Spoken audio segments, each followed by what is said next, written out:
হ্যাঁ, তো আমি বলছি যা ইচ্ছা পড়ে, তাতে আমার। কিছু বলো। কি বলবো? আচ্ছা, তোমার এক্স এর কথা বলো। আরে আমি কিছু বলবো না। ওকে ফাইন, না বললে আমি রাখতেছি। আচ্ছা ঠিক আছে, আমার এক্স বিরিয়ানি খেতে পছন্দ করতো। তারপর হচ্ছে কি একদিন আমরা দুজন গেছি। After 20 seconds. আচ্ছা, আমার মুড অফ হয়ে গেছে, রাখি। আজব, কি হইলো? আজকের পর থেকে যদি তুই বিরিয়ানি খাইছিস না, তোর একদিন কি আমার একদিন।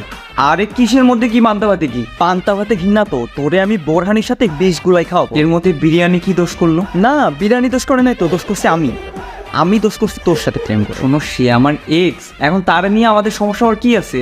এটাই বুঝি না। খুব পিরিত না তো, যাও ওর কাছে, যা। আমার কাছে আসছিস কিসের জন্য? আর আমার এক্স বিরিয়ানি খেতে পছন্দ করে, অত কিছু মনে আছে? খুব পিরিত, যাও ওর কাছে। তুমি তো আমার, তুমি একটা বিষয় পাইলে মানে ওইটা নিয়ে তোমার